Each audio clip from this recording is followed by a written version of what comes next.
Okay, we continue with our constitutional side, if that's okay with you. Yeah?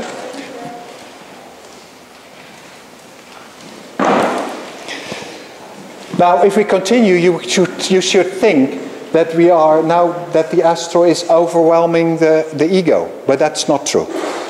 So in between here, there is a kind of gap. And now we come into the next situation, where we don't speak about the glandular system and all of that that's connected with liquid, but that's the metabolism itself. So all the metabolism processes in the metabolism. There is also this play between the astral and the etheric. So it's the life forces and the forces of the soul, but I don't think the forces of consciousness, but the astral body as a body. As a body, not as a body of consciousness, but as not on a soul level, but on a bodily level. So even when you move, you need your astral body, but you don't know how you move. So you know where you are going. That's on a soul level. But how you do it, how you move your legs, how you move your muscles, how you bring your blood into your muscle system, you don't know. Actually, you shouldn't. Because if we would have that as a consciousness, it would be very painful. And sometimes you get conscious in your muscle. And that's painful, isn't it? That's your cramp situation. Then you have consciousness in your muscle. So it's a play between the astral and the etheric. But in here, the etheric is pushing back the astral. And here it's the other way around. So the astral is pushing back the etheric.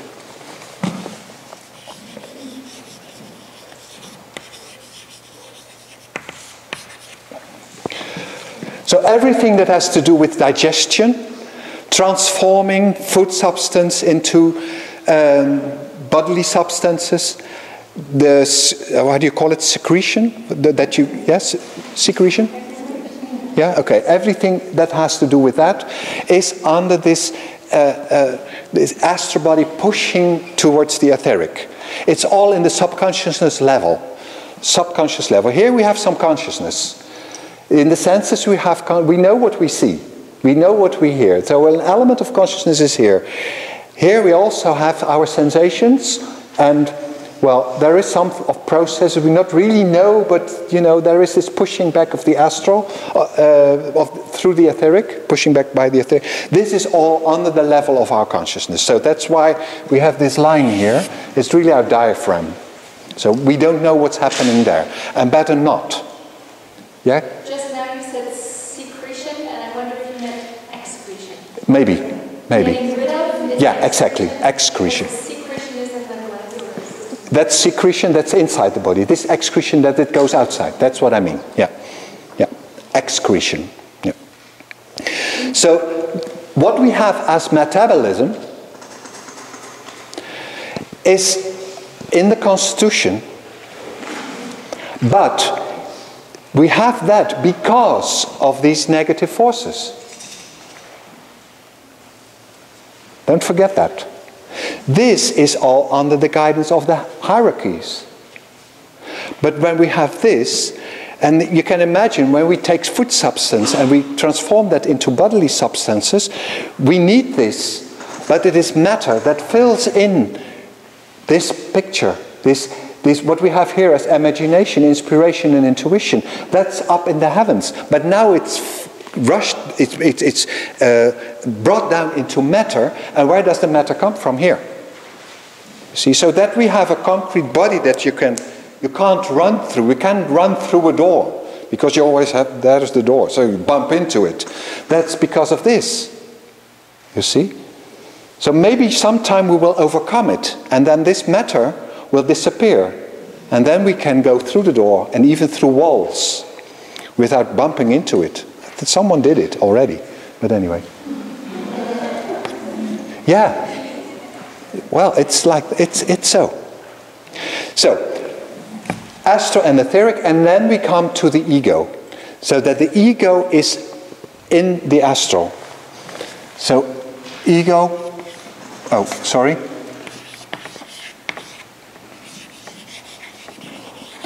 There is an element of ego working in the astral body and overpowering it. The astrobody itself, let's say the soul and astrobody, that's an equivalent of it. We have these three forces, this thinking, feeling, and willing. But thinking, feeling, and willing should have been, willing, feeling, thinking, should have been objective forces. But now we say, I think, I want, I feel, I think. We are proud of our thinking, what we think. We're proud of what we want. We're proud of our feelings. But that is ego in these forces which were actually supposed to be objective. It's like in the ancient times, they didn't think themselves. The thoughts were brought to them by the hierarchies. When you think something, you get an imagination. And the imagination is brought to you by hierarchies. An intuition, that you do something which you did not really know what to do, but then suddenly you do something and that seems to be the right thing you do. You didn't really think it out before you did it. You have all these kinds of experiments. Being a teacher, you have that. Do you have that experience that you think, what am I going to do in this situation? Yeah, you're nodding. What am I going to do in this situation? You don't know. You still don't know. And you walk to the cupboard and you still don't know what to do. And you walk to the cupboard, you open the doors, you still don't know what to do with the children. And then you pick up a stack of paper and you distribute it and you say, children, let's do this and that. And they start working and something happens in the classroom and they start working and the atmosphere in the class changes and something happens and you don't know what. That's not that you have planned that in your preparation. But what was it? That was an intuition. So don't forget to say thank you, because that's where they work. So the hierarchies work from outside in our intuition, also in our imagination.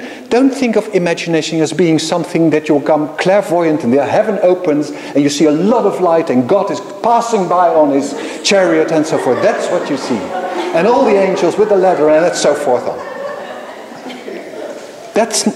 Maybe that's also imagination, but that's not my level. When you are in a class and you explain something, like for instance, something of maths, and you take something very similar. You say, oh, I have here a sweetie, and I have that. There's a sweetie, and now I do these two sweeties together, and now I have two sweeties.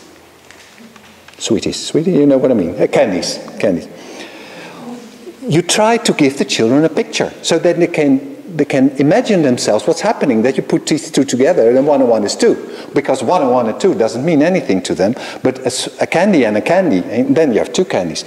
Then you give them a picture. And that's an imagination. It's a very rotten one, a very low one. Of course, we have the beautiful ones, like Steiner gives about the process of death, for instance. That's a very beautiful one. When you die, and then he gives this relation between the caterpillar and the butterfly. So the butterfly comes out of the caterpillar, and then that happens also when people die, that the soul flies out like a butterfly. That's a very beautiful one. But normally we don't get to that level, do we? Let's be honest. But every time you use something in imagination, not only in the storytelling, but in the daily practice, then sometimes you can have a good one, and sometimes you can have you think, well, I'm not satisfied with that one. Probably that one comes from your own mind, and then when you have a good one, that comes from up there. And that helps. And then sometimes the child understands what you're telling. That's also imagination, being imaginative, using pictures, because children, they are thinking in pictures. That's the normal stage for their thinking. We think in language, but the young child thinks in pictures. They see what you mean. They see what you're saying.